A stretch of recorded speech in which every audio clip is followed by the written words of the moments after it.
Alrighty.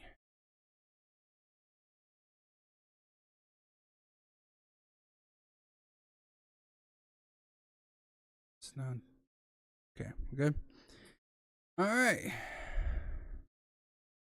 What's up, everyone?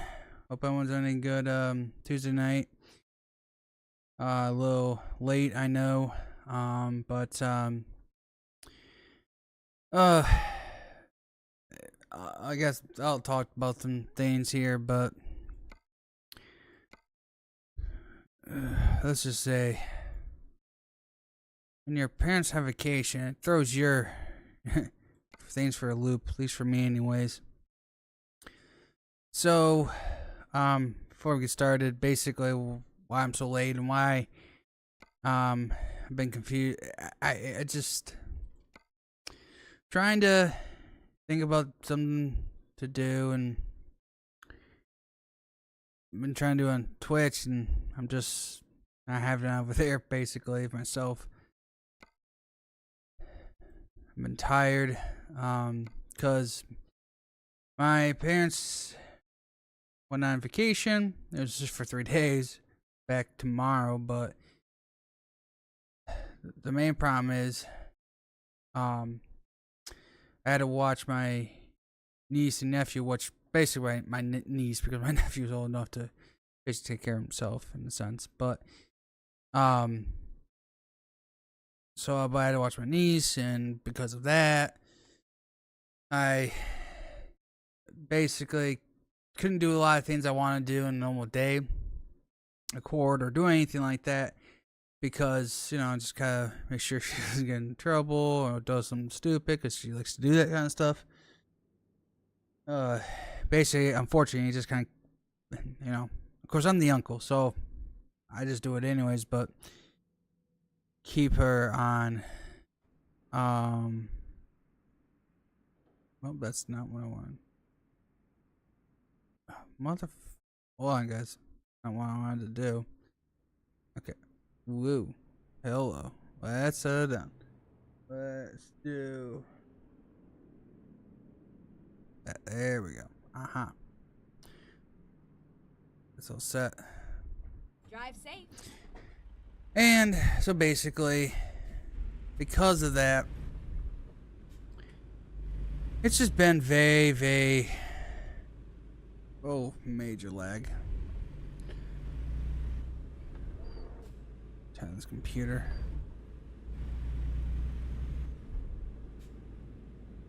Turn left.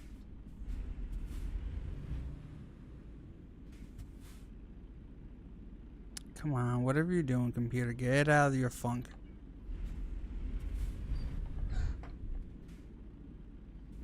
Alright, let me pull here before I get wheeled on.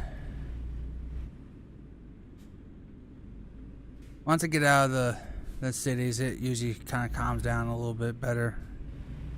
A little bit. Go straight on. But, so anyways,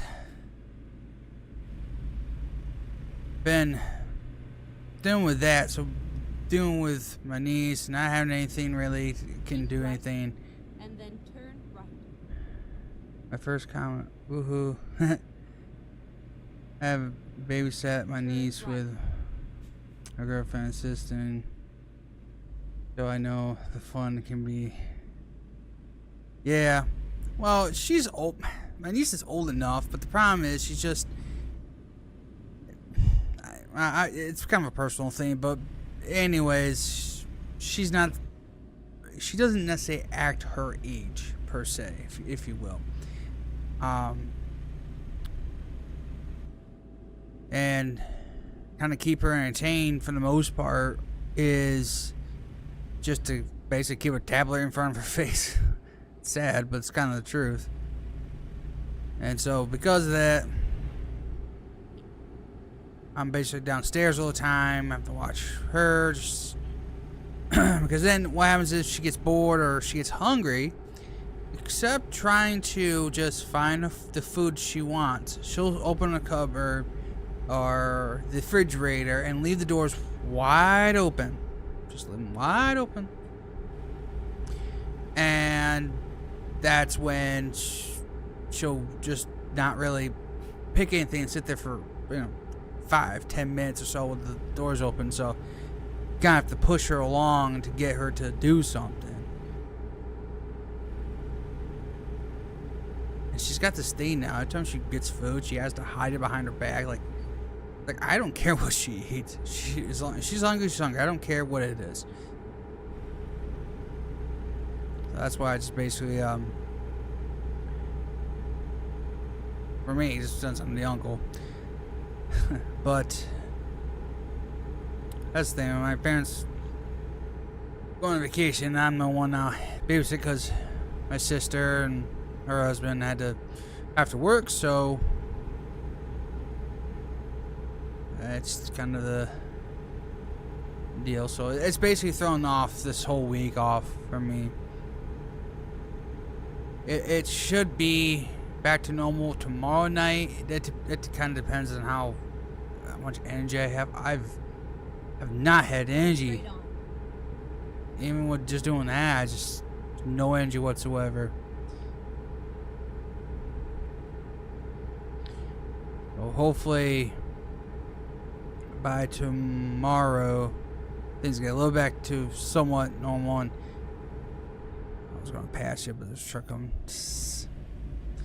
And hopefully I really am crossing my fingers on this old share period thing, because I'm starting to really get convinced that it's not gonna happen.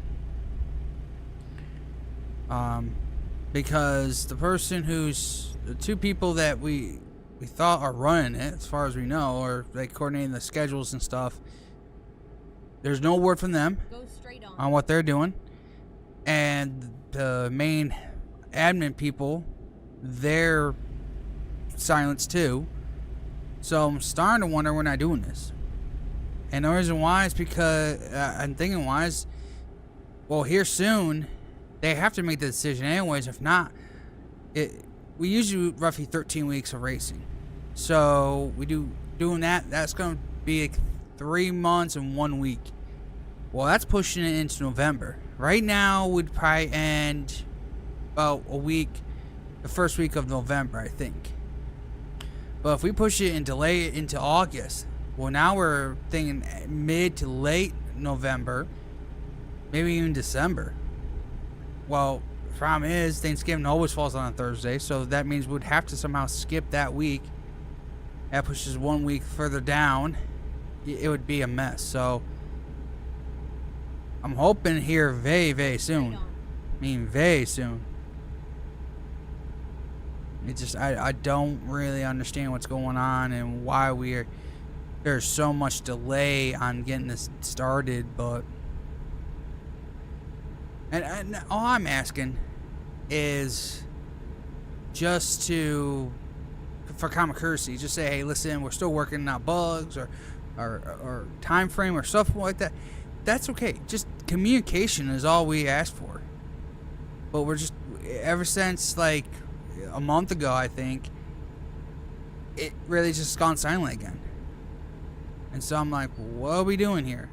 And other people are starting to ask that same question. Like, what are we doing? Are we doing this or not?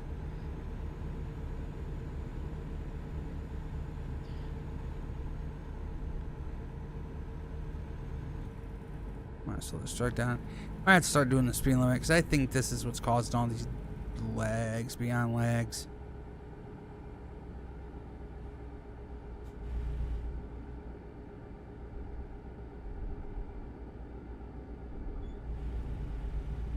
It's not as bad as we can go slower.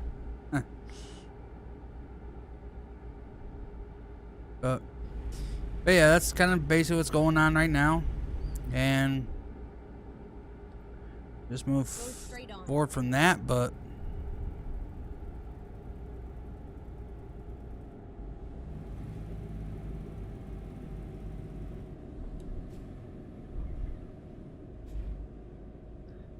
I really wish I could figure out why this is so stuttery. iRacing doesn't do it.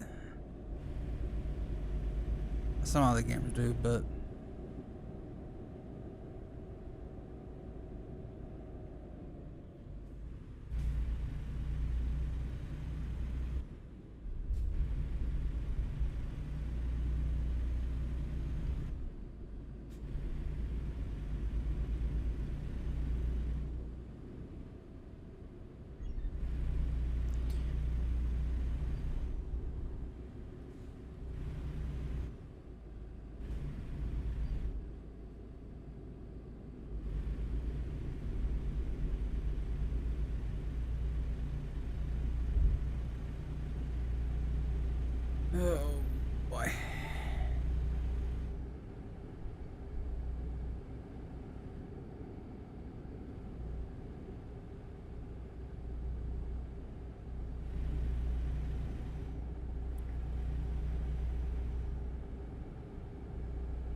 Something I want to try on YouTube. It's a rare thing to see this, but some people do this.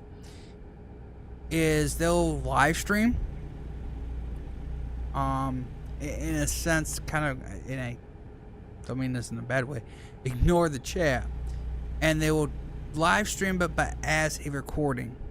Okay, and they'll only live stream for maybe 20 minutes to half an hour. So it kind of fits in the window of long content, but not being live streamed in a sense.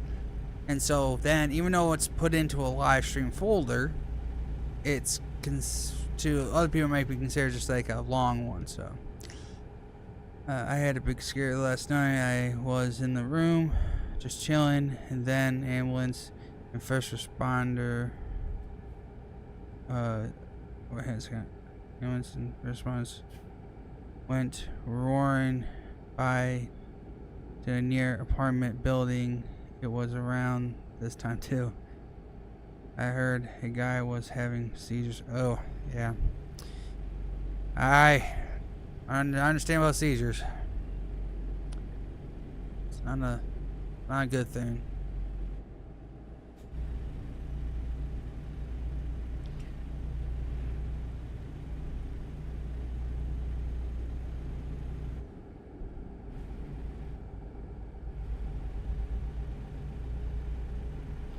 Yeah, I had one when I was young, and though thankfully it was due to more of a outline condition that just kind of happened to create a seizure, but I haven't had one since, and they really didn't think it was a really fluke thing. I would never probably have one again. Basically, I just had fluid around my brain, in a sense, and me playing a video game triggered the what they call the spark in your brains, the electrodes in your brains, and it basically I basically electrocuted myself from within. So, like I said, I know I keep hurting myself. No outside forces really hurt me. I'm just the one that keeps doing it. And somehow I don't know why I do or how it happens, but it just happens.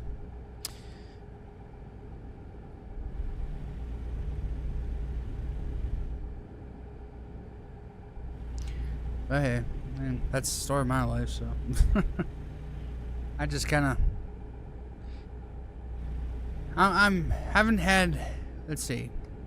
Now, my last big incident was breaking my ankle, or the tibia, or the fibula, with that small bone that connects to the ankle.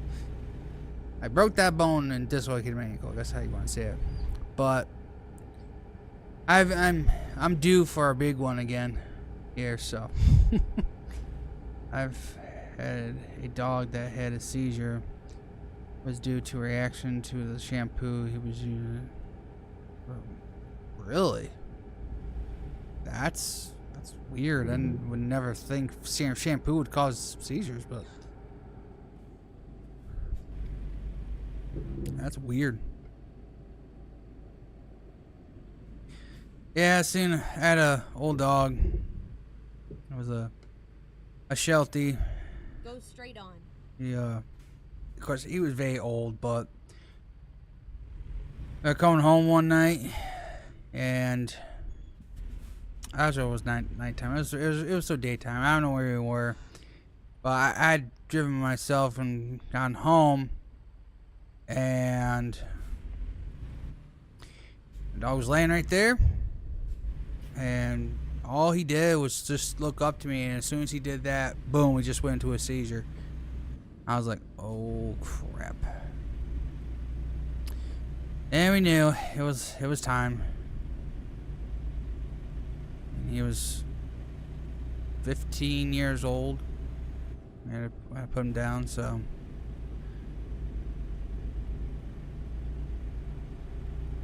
it was a long life for a Sheltie, for sure.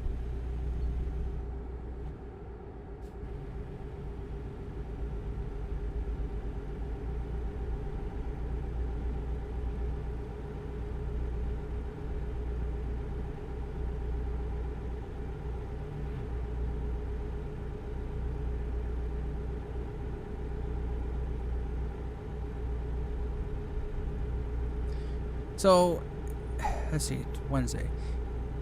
I don't know exactly what I'm gonna play tomorrow, but what I'm thinking of playing, and this is something I found on YouTube actually. Straight on.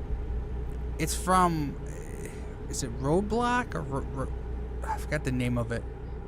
But basically, it's a storm chasing game. It's cartoonish. It's very cartoonish. You can, it's just made from the block something. I forgot what it's called. But it's got so much good details in the radar that right there alone makes that game just worth trying to play. And the grid roads and all that stuff is really a kind of actually real life, and how grid sections are kind of based in like the Oklahoma Plains area, I would say. So yeah, it definitely is pretty cool to try to play that. So I may try to play that tomorrow. I might have to like get on it for a little bit and work, because it's still pretty buggy. It's a beta game, so, but if it works halfway decent, I want to play it and see what how you guys like it. I love animals and wildlife. I love my animals too. I mean, I'm mostly a dog person, if anything. I don't mind cats. Especially the cat we have now. This one is laid back, doesn't care. Still energetic, but just you can pet her, scratch her, whatever. She don't care. Keep right, and then continue straight on. We have a pug right now, getting up there in age. On.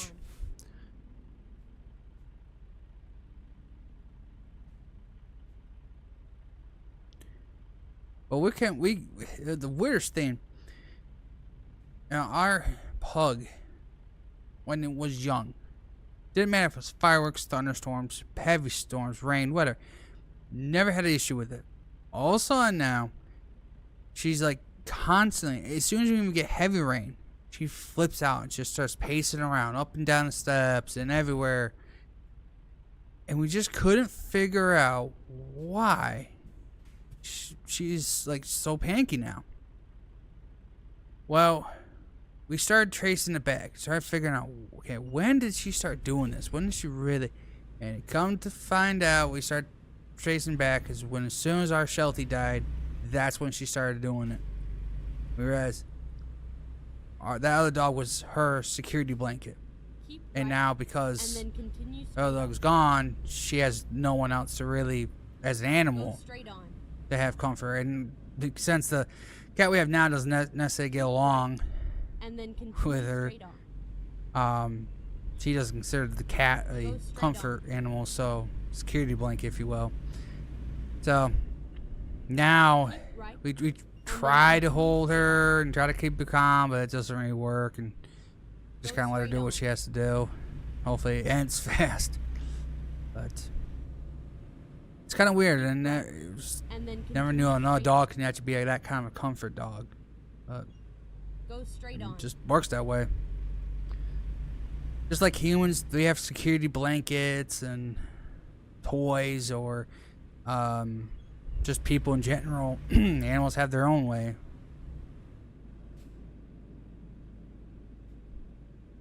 Because when we got the pug, she was a pup, and so we still had the Sheltie, so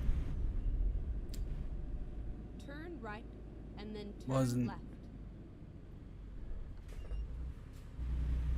Now, fun fact story here.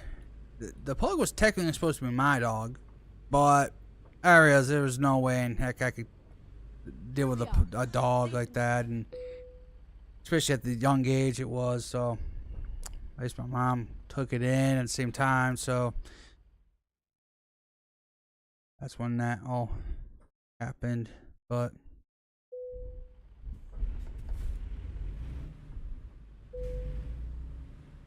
the dog was a little bit older, I probably wouldn't have had such a problem.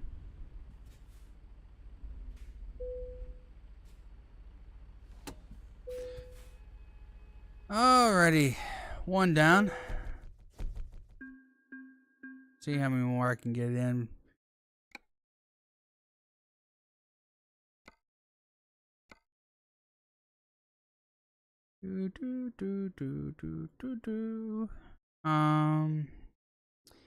Seattle area. Where's Seattle? Up Seattle. Let's see. Now I can start in Seattle.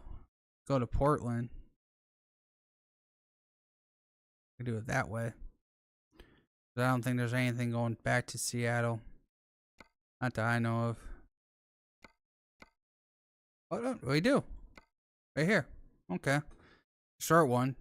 2.5 hours, but we can do that.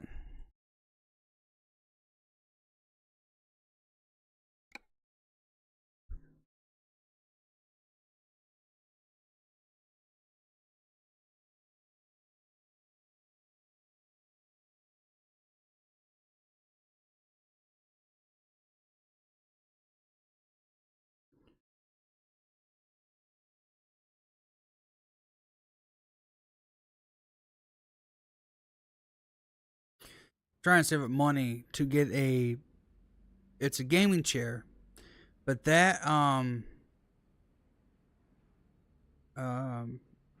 chair that I want can hold up to 400 pounds, because I'm a pretty big guy, and though I'm not 400 pounds anymore, I'm floating with it anyways. So anyhow, I'm trying to save up money for that chair. And hopefully it'll be a lot more better on my back and stuff like that, so. But died to Mount St. Helens and the Mountain Ranger too. Oh, let's see, there you go, this way. Maybe I don't hit it. Garbage can. There we go.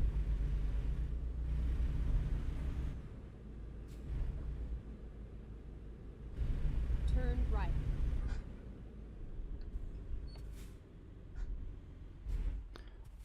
Oops.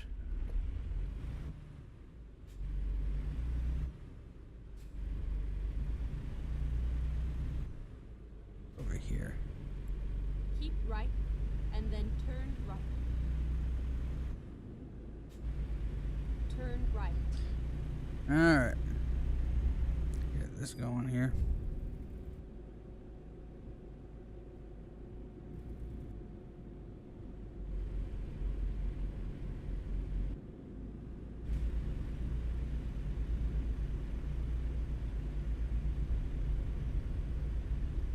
So like I said, I'll see what about that that game. I'll try to play it beforehand and see how it's gonna be live streaming in a sense, and if it's good, then I'll try it. But if I feel like it needs a little more work before I maybe live stream it, I may record it just once. But if it's too little buggy for live streaming, I'll wait on it.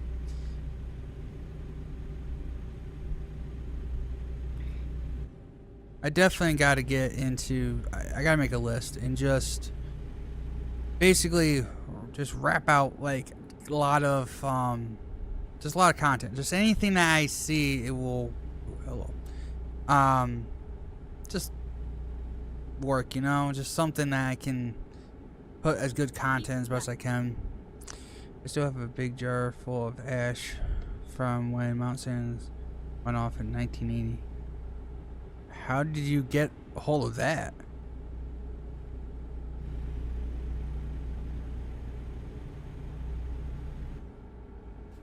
You'd think they would evacuate people.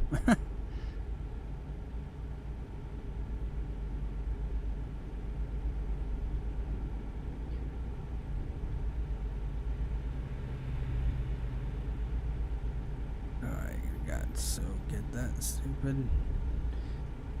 I gotta spend just one day with this game and see what is really causing these lags again. Something. I mean, it's gotta be something, but who knows? The driver is updated. I know that. I know that for sure.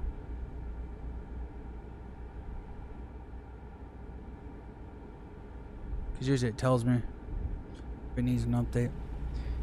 My grandmother went there about a month after the eruption, collected it. Oh, that's cool.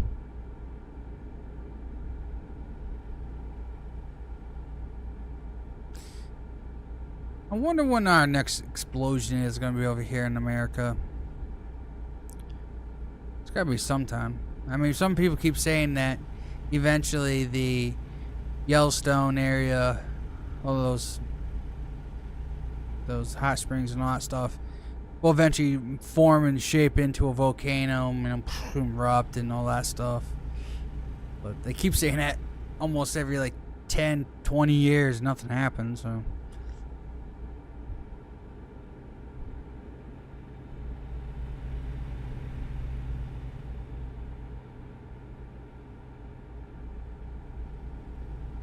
I believe there's other volcanoes around here too. I just don't remember what they're.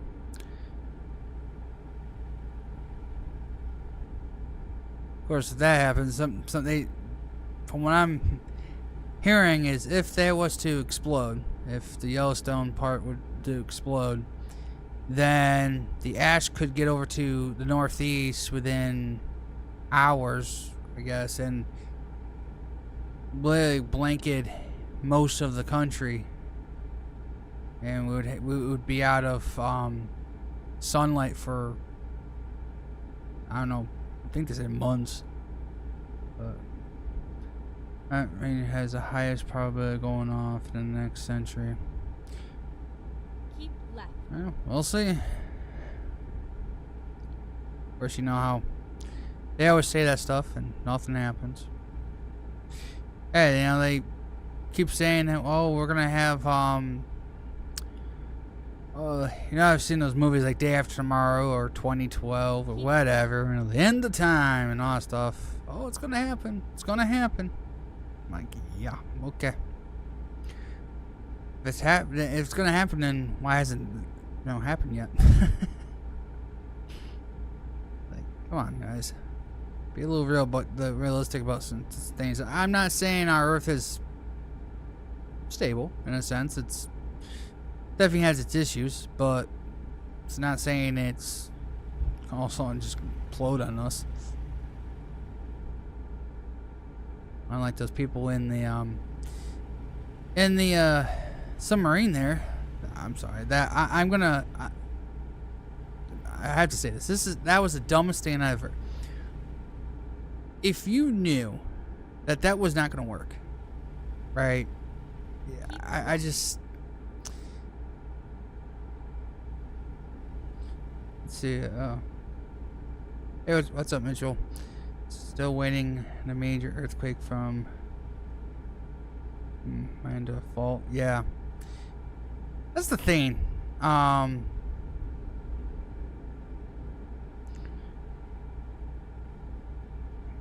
Guzman. But yeah, I think those earthquakes that supposedly are gonna happen in California too.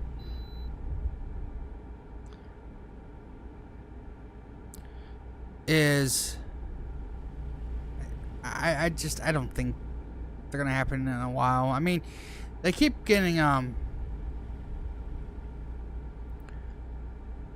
we keep getting these reports that these fault lines are starting to shift and they're gonna get worse over the years, and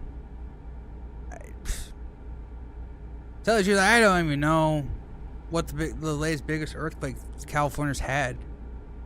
Like, besides the bigger ones they've had in, the 80s and whatever. Like, what? 2.5s, 3.0s, or whatever. I mean... Turn right.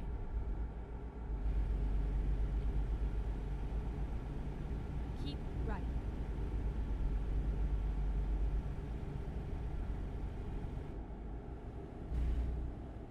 Nope, I went the wrong way. Oh well, too bad, too sad. Don't go around.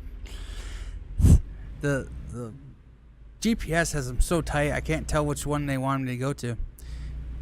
I go up and around a little bit. That's alright. No big deal.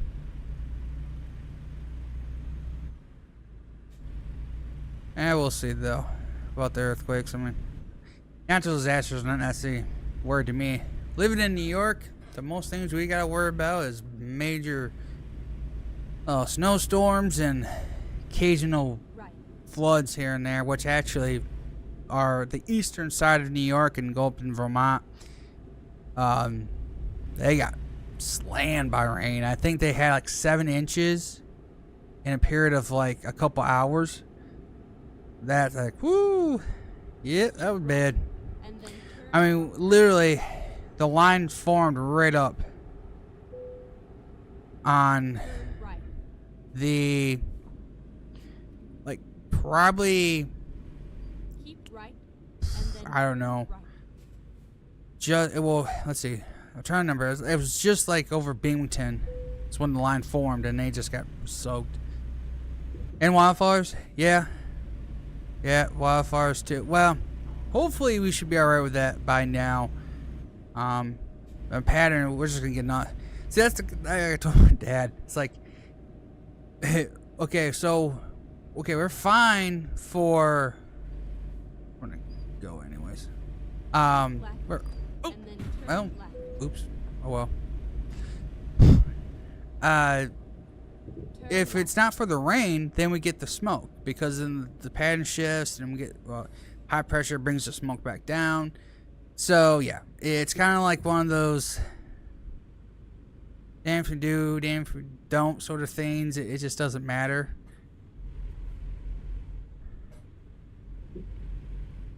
Either way, it really doesn't matter. So it kind of sucks that way, but.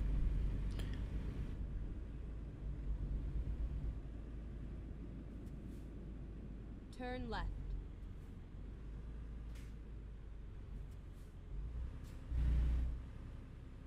Finally, we are here. We're up there.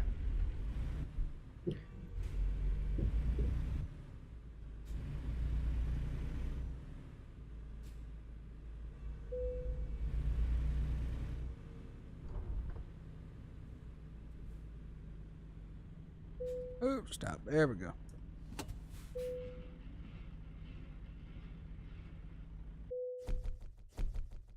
Alright, got that one done. Let's move on to another one. What we got here? Let's see. Let's go back to Texas.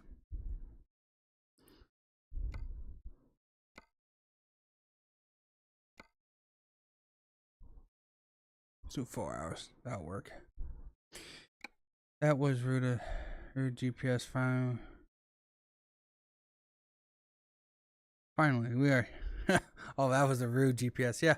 Finally, we are here. Jeez, took you long enough.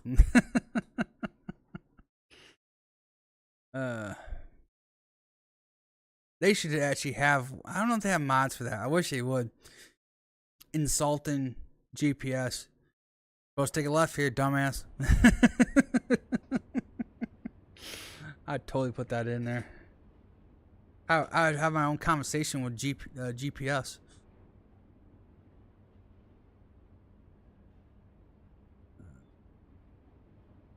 Round one.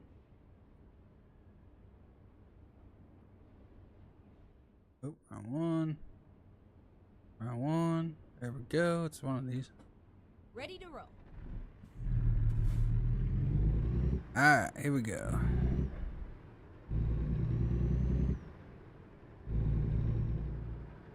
Turn right.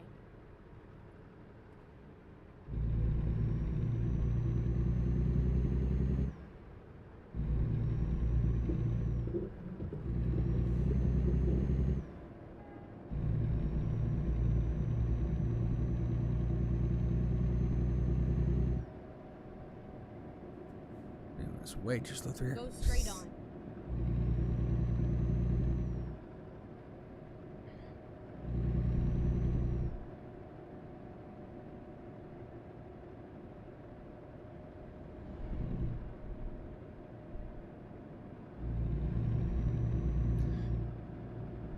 I will see what. I want to do maybe 2 or get a couple of recordings done tomorrow if I have time.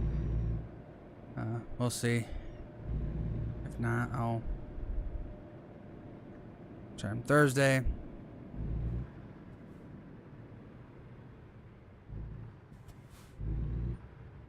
At least NASCAR's back onto the same schedule, back to 3 p.m. Though there's going to be rain in the forecast again, per usual.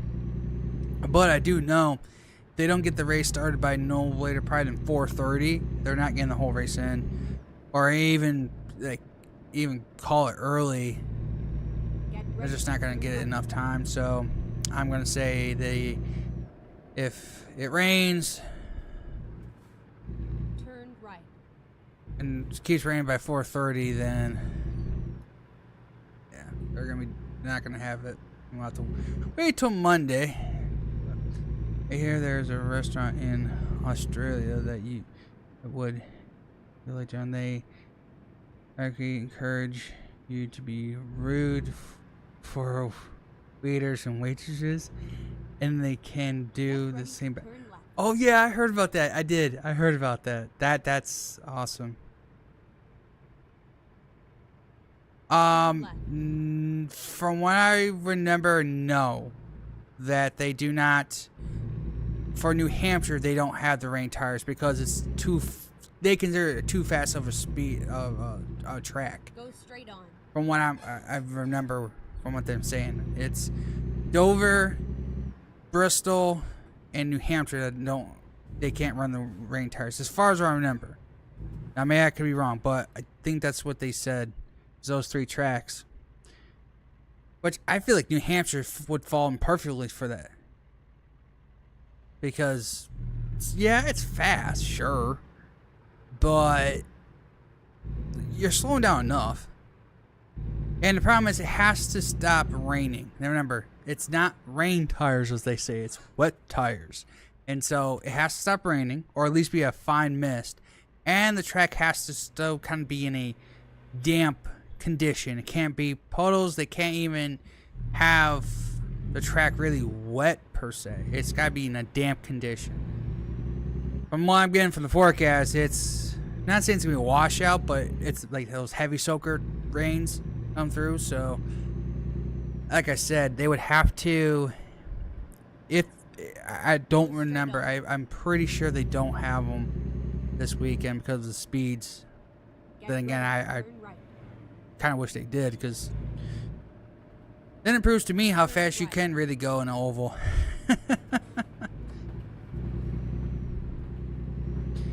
New Hampshire is a wet package track due to being flat and came.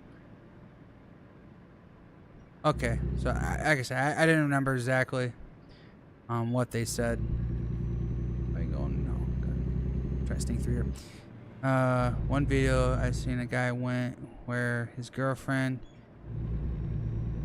there was greater with welcome and one finger slip. I heard about that.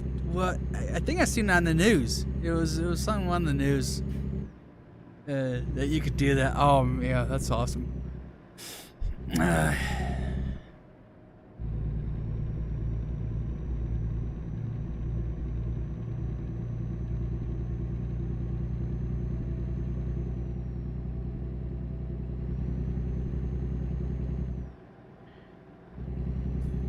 Funnest thing ever.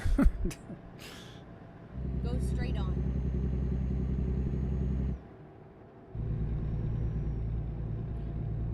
Over here. Over here. Keep left and then turn left.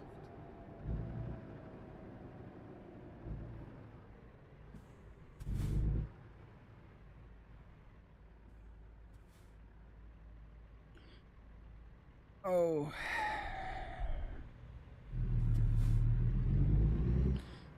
How would you react to that, knowing you are encouraging to be rude? I guess I would. Turn left. I mean, I would. The thing is, I would be rude, but I'd probably laugh still because it's like a tension breaker. You're knowing like, okay, they're telling you can be rude, but it's still awkward to do it. So if I was to be rude, I'd still laugh like, it's a joke, that sort of thing. So yeah, I would. That'd kind of be me. Bristol indoor, the tracks they can't have wet tires by banks. Yeah, if they have puddles, no race, but would speed up the drive. Yeah, I mean, I'm hoping if if it was to rain, then yeah, sure, I would want them to try to do it. Actually, tell you the truth, it put on a better show. I am sorry, it will. Those rain tires or wet tires, whatever you want to call them, you saw what they did at North Wilkesboro and how much better racing we saw with those tires on, because you had to baby them. If you went too hard on those tires, it would tear them to shreds, and then you had no grip. And it was like, that's a tire we want. I mean, hell, even Danny Hamlin was saying that we want that kind of tire. I mean, maybe that extreme, but definitely we want a softer tire. Now, this weekend, they're supposedly bringing a extremely softer tire. That's what Goodyear said. Now, if that's true, we'll see. But I'm a little skeptic about what Goodyear says sometimes about the tires. But if they had put the rain tires on, I would love them. Because I would say, hey, you know what? Race them until they wear the heck out and just slap them more on. It's still damp here. But they only get allowed 3 sets, so you probably need like probably at least 4 or 5, at least maybe to make it. Go straight on. The only rule is that you cannot touch any of the workers. Yeah, nuts. That's fine. Definitely would spice up the boring race. Yeah. A lot of people think, oh, it's this car. Go straight on. New Hampshire's never been a really good racetrack, even back in the Gen 4 era. It just never has been. Even back in the 90s, that track has never been really. It's an okay track. It's just not. It's like, yeah, it's okay. We've had some good finishes there, here and there, but not all of them are going to be spectacular, and most of them are boring. Like I said, dry or wet, I mean, I really want to see what Goodyear did to their slick tire to see how much they soften it up. Of course, what's going to suck, if they have to postpone this race to Monday, they were supposed to do a test on Monday for the short track packages at New Hampshire. And they were supposed to use 6 cars up there and to put those. And supposedly, what this does, whatever the new splitter does and the underwing does, it's supposed to create lift on purpose to the front of the car. And so the car overall will lose even more grip. But then when it gets behind another car, it will essentially give you the grip back. Or in this case, what they're saying is that, well, if you're behind the car, even though you lost all that grip by yourself, it won't get any worse. So now you can be equal to the car in front. I really don't understand how their data shows that or whatever. But I mean, if they gotta do it, then or gonna do it that way, then try it. Hopefully these drivers that they picked, of course all these drivers they picked are used to be really good short track drivers, dirt drivers, whatever in their early days. So hopefully they'll give them really good feedback. Go straight on. If anybody that should be testing should be Danny Hamlin. Let me bust through here. No one's showing up. Should be Danny Hamlin, Kevin Harvick, Mark Truex Jr. I know those guys don't really want to test, but they're the ones that really should be testing. They're the ones that would be really good to know, hey, they're veteran drivers. They understand what they really need. I've been to one track I've always won. to see when I to Daytona. What is the one track you most want to see? Oh, good grief. A lot, but well, that one, Daytona, I mean Talladega, I mean pretty much all the big tracks. I want to get more south. I mean, the furthest south I've been is to Dover. But really, I want to get maybe to, even though they've ruined it, I'm sorry, they did ruin it, Bristol. I still want to go to Bristol. And Martinsville. I said Daytona and Talladega, those. Hell, I mean, I really want to get to a true mile and a half. I've never really been to a mile and a half. I've been to New Hampshire.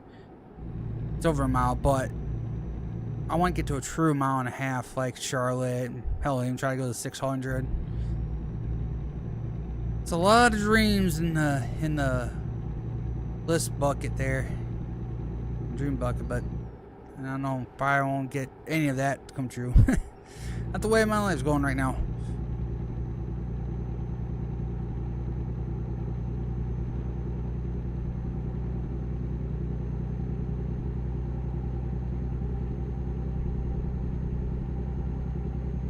I'll figure it out. How long is Watkins Glen? It is 2.45 miles. That's, yeah, 2.45 miles. So just a little bit under 2.5 miles. But it's we call that the super speedway, or the speedway of road courses, because it's very fast. You got long straightaways. The only really technical area.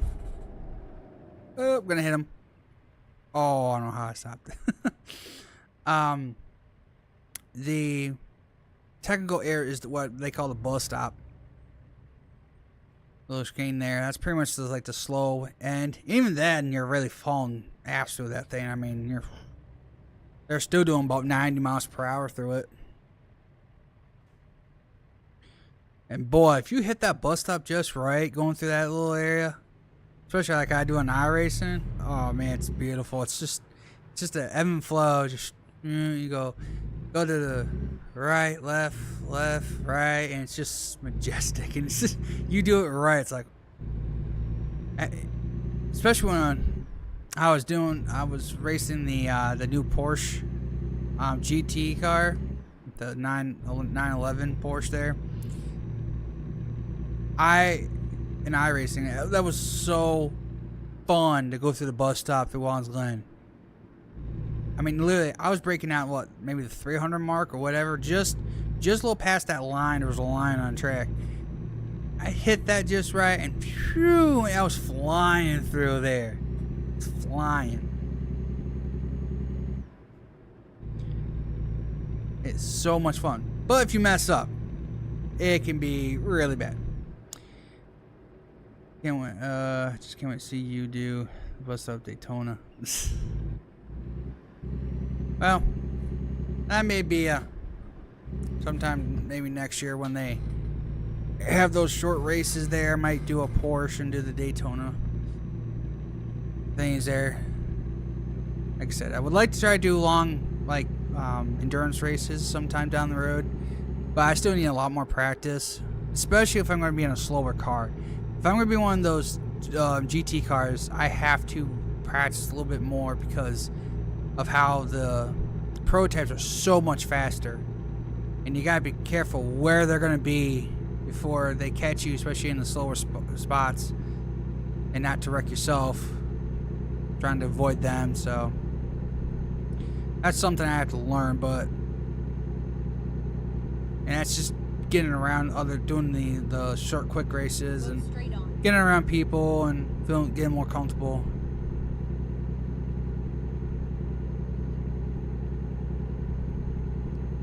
The bus stop at Daytona, well, it's basically the same shape as the Watkins Glen one. It's just in reverse.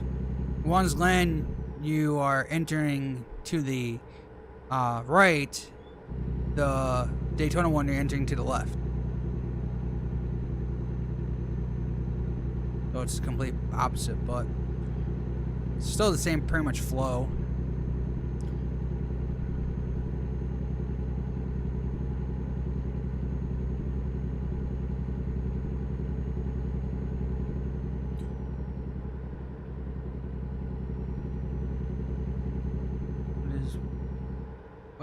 Well, okay, that's what the blue flags with yellow. Yeah, that's basically, it tells the lap down vehicles that the lead lap vehicles or faster vehicles in this case are approaching you. So it just kind of gives you a warning. Hey, you know, watch out for the faster vehicles. By rule, like in NASCAR, it's a little different. That flag, it means faster, the leaders are coming, or faster car coming. It's just a warning. You don't have to get over, but it's just a warning, courtesy call to say, you know, the faster cars are coming. Now, in endurance races, I don't think they have a rule necessary to get out of the way, but they highly recommend it because you are a lot slower. And basically, if anything, when you're a slow vehicle, you hold your line and let them get around you. That's basically how it's supposed to be. Let the faster ones get around you. Now, if you know you're coming up to a section of the track where the preferred groove is on the side, maybe what you're on right now, then I'd try to be the first person to get out of the way so they have the preferred groove, but don't do it in the way that it's going to cause a crash. So you gotta do it just right. But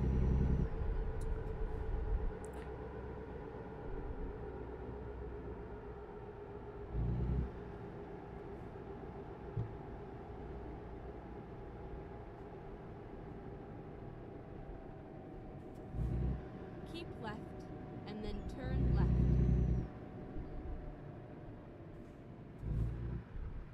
turn left here. Yep. Turn left.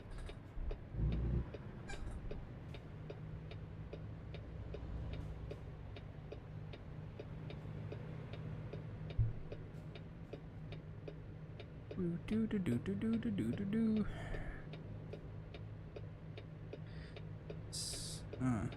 Same as the field sign on a road, basically. Yeah. In a sense. I mean, you don't stop, obviously.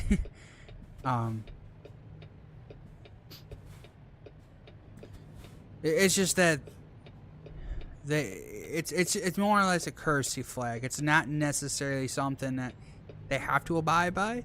Some serious, yes. Like I know for a fact, like F1, you impede the leaders or anything, you get black flag for it.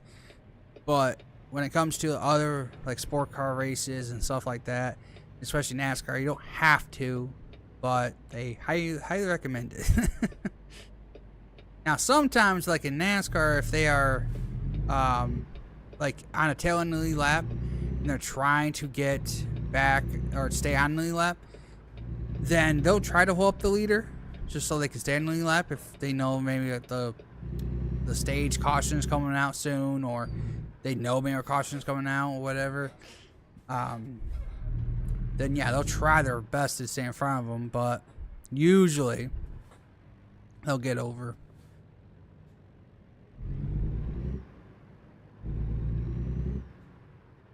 Go straight on.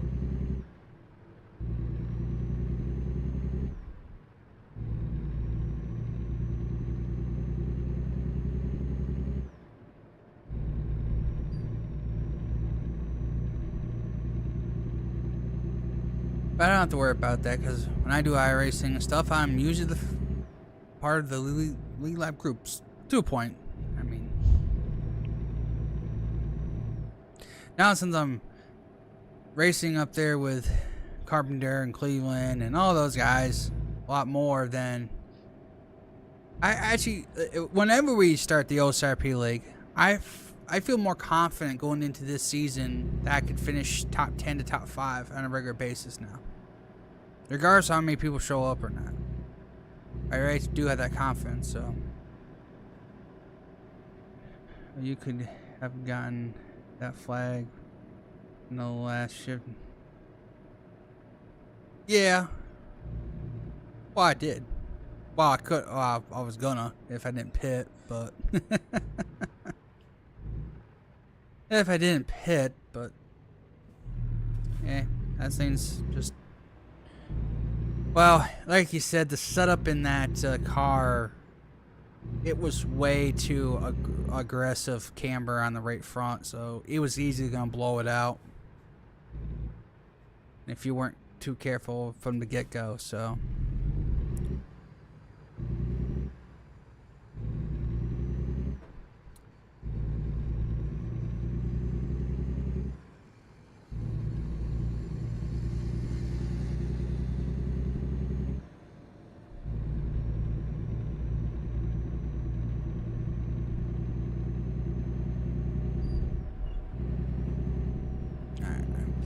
you're not taking too long to do this, Go people. straight on. It's taking too long. I want to get going.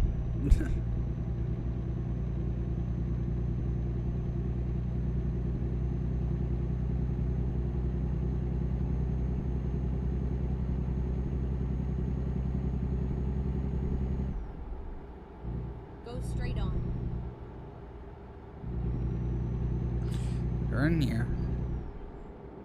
Keep left, and then turn left. Turn left. What is the biggest adjustment allowed in the pit box in NASCAR nowadays? Basically you can do air pressure adjustments and wedge adjustments. And they'll do is put a bolt jack in the back of the car. If you are tight, you will take wedge out to add more weight to the front of the car, and then that will take the, in this case it still works the same way, just a little bit different because of the diffuser. But if you want to add more weight, and what that means, it takes the air away from the rear of the diffuser and makes you looser.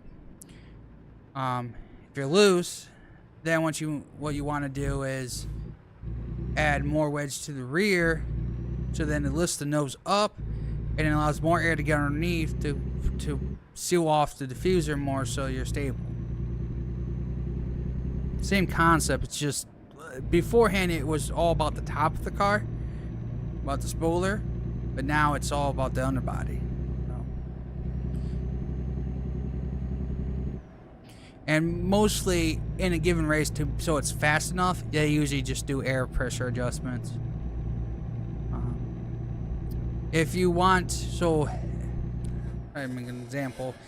So if you take air out of the tire, it will give you more initial grip on the fire off of a run. Keep right, But and then exit as left. you go through a run, it will actually start to it will wear the tire out a little bit more. Oh, what are we doing? Oh, okay, that confused me. I thought they were gonna. Keep right. If you add air pressure, okay, early, your car will initially fire off a little bit with a little less grip. It still has the same amount of grip per se, but it's just a little bit Turn left. less compared to having less air in it. But if it has more air pressure built up already, then you have likelihood of wearing your tire, or you can wear your tire less, but you add more heat to the tires. It's a very complicated thing because tires today are not what it used to be in the past. You take air pressure out, you abuse the hell of them, you're gonna just tear them to shreds. But air pressure now is based on more heat wear than it is just general wear, because tires don't wear much anymore. They, depending on what track, but they averagely lose a half a second, maybe a second a lap fall off. So, example is Keep left. they run out of track at 30 seconds. After 25 to 30 laps, they only drop off 1 second to like 31 seconds. So it's very, very slow process. Very slow process.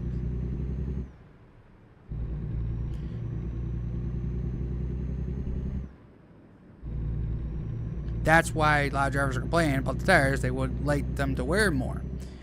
And when they mean wear more, they want them to fall off faster. They want the tires to stop taking 25 to 30 laps to actually slow down. It takes maybe 10 to maybe 15 laps for the tires to start wearing and slowing the cars down more, and it turns into the driver's hands. I didn't even see that truck coming. Anywho, so yeah, it's basically how the drivers want it. Is if they can, it wears quicker, gets back in the driver's hands more, they're able to finesse the car and have to take it easy. And then, and this is where back in the old days used to be, like in the like 2000, I say old days, but 2000s, early 2000s. The tires would fall off within 10, 15 laps in a run, and then over time, within 20 to 30 laps, they were like 2-3 seconds. Bumper trucks. Yep. So they would fall off like that. And because of that, a driver would say, okay, if I save my tires by not pushing too hard, I then can 20, maybe 25 laps later, well, maybe even shorter than that, more like 10 to 15 laps later, they can catch the guys who are pushing the tires, wearing them too much, and then they're like, oh, I can't hang on to the car, I have to slow down, and the guys who have saved their tires can blow it past them. Today, the tires are basically, they're almost rocks, and they just don't wear, and because of that, there's no generally fall off. There's heat wear. The tire gets too hot, it starts getting hot and slick, and so the driver, whoever's pushing too hot or pushing too hard, is making the overheating the tires, in a sense, and then the guy who's not pushing as hard has a little more better grip because it's a little cooler, and they can push to get past them. So it's different concept. But we want the other thing. We want the tires to physically wear, the rubber to fall off, and actually lose a lot of time. And then not only that, they could pass because someone's pushing too hard versus someone that's not. And it's just, it's complicated anymore with NASCAR, and I had to learn a lot over the years how much they changed the cars, and especially this new car.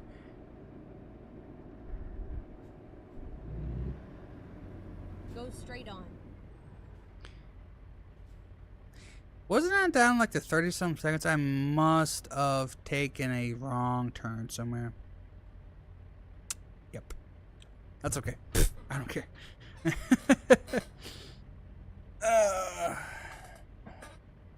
More time, I guess.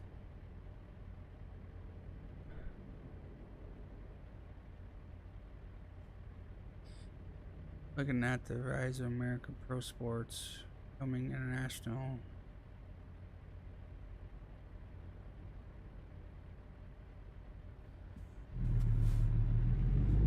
Yeah. Well, I mean, if you think about what happened 2 weeks ago in Chicago, and there's an international driver wins, and that brought a lot more eyeballs too. And so, you know, drivers they're trying to get more international drivers to come into NASCAR. So maybe down the road, NASCAR could try to do some one-off races. Go straight on. Maybe not every year, but maybe every other year, to go over to a race internationally. Maybe make that the all-star race. Though NASCAR would have to take off a couple weeks for the like points, so they can get over there, get the cars ready, and then come back over, and then a week later they can go back to points racing. So it would have to adjust the points or the schedule to make that happen. But I'd be totally up for it. And the only reason why I would say that is because I think if we could go to tracks that I think, well, if IMSA can run them because they have the sports cars, I think surely NASCAR can. And there are some street courses over there internationally that the Super V8 cars, which are basically designed or The Cup cars are designed based off of them for the most part. So if they can do it, so do the Cup cars. So I'd say, yeah, it'd be cool to go over there. Now, I'm not saying it should be a points race or they should do it every year, because that is a very time-consuming and money-spending kind of thing. So definitely wouldn't want to do it every year, but maybe every other year.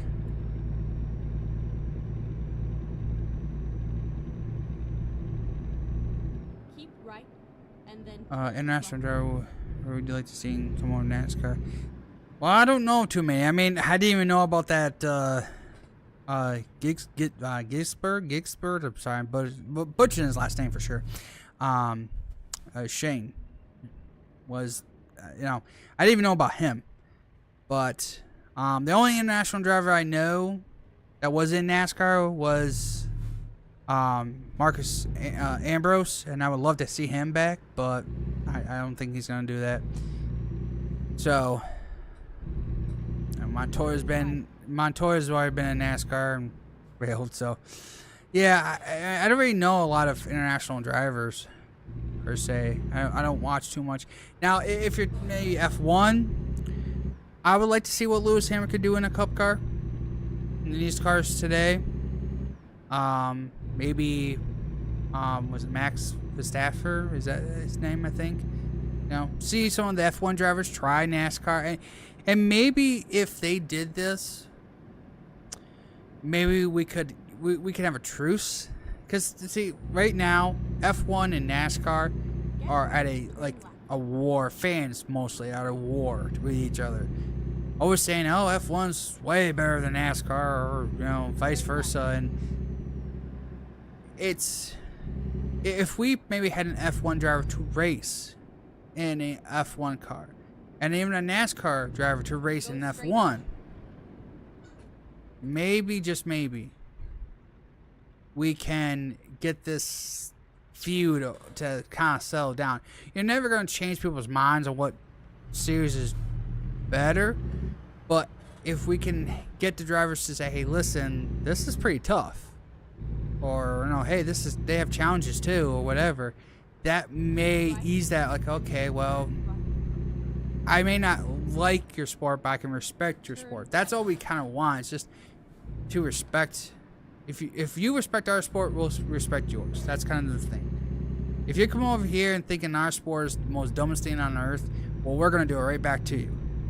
So that's kind of the main problem right now, is that F1 fans do not respect NASCAR, and I feel like we started to have respect for F1, but it's not going well right now. What's your opinion on which one's better? Well, I'm always going to say NASCAR. and I'll tell you the truth. F1, they can't pass. They can't. And one driver dominates the whole season. He does. Right now, from what I saw on Twitter, the dude who's leading the points, he could finish second for the rest of the remainder of the season. Which, by the way, they go to December for F1. As long as he finishes second for the remainder of the season, regardless of what everyone else does, he wins the championship still. That's how bad he's kicking their butts. And this happens in F1. They go through a stage period of like 10 to 12 years. Well, one organization, and mostly one driver, wins every single race. Now, maybe at the end something happens or whatever, where he may not win the championship, but there's one organization that just goes on a winning spree. And that's it. That's just that one organization. In NASCAR, if you look at it, yeah, we have the same organizations win, but we have multiple teams for like Hendrick and Gibbs and Penske, but they're all winning. And we saw what the next gen car did for the first season. We had over 16 winners. So we have more a diverse group of people than F1 does. And I would like to say that F1 can be better, but I don't know how they're going to do that. They have a major problem with these cars having dirty air issues. So it's hard for them to pass. The only time they have a chance to pass is when they have that DRS system activated. But it only gets activated if they're within 1 second of another car. So it's hard. It's just super hard to pass and to make any kind of good positions Right. changes. And So then turn right. Montoya and Schumacher were the last IndyCar drivers to try NASCAR. I would like to see more of that. Yeah. Well, Connor Daly. Now, they're not international people. They're American people. But if you're talking about IndyCar people, just in general.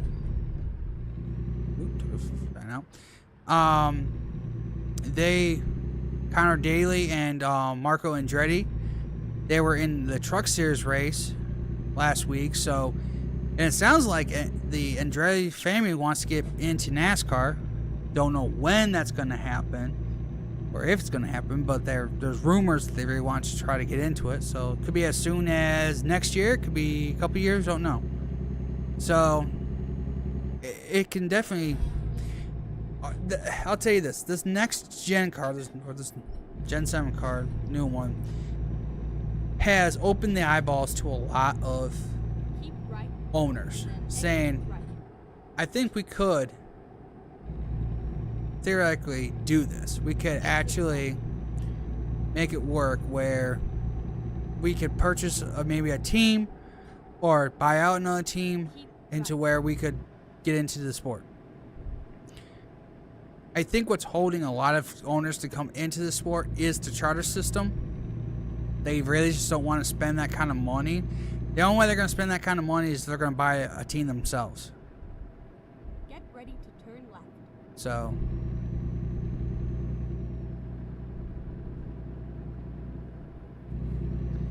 Turn left.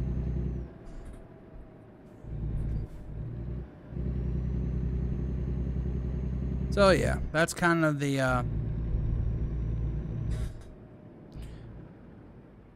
unfortunate thing about other owners outside of NASCAR. It's just that the charter system really kicks them in the butt. I mean, hell, When possible, make a U-turn. Dell Jr., was the most popular driver and owns Junior Motorsports and Xfinity. He would love to come into the Cup Series, but right now there's no openings because of charter system, and he doesn't want to run open cars because he won't get paid as much as if he had a charter system. So it's very complicated. Again, like I said, and it's easy to know, but it's complicated to figure out to make it all work.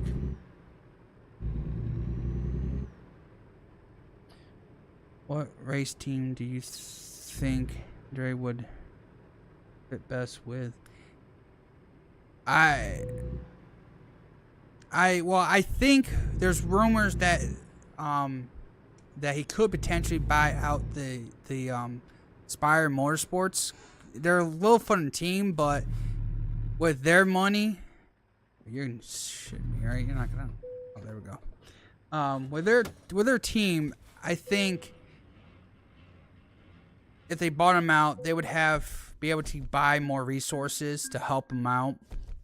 So it would probably be a merger necessary. So it'd be like a 50-50 split, but with the Andretti's putting more of the money out and getting the resources, probably if they were getting to NASCAR, they'd probably either go.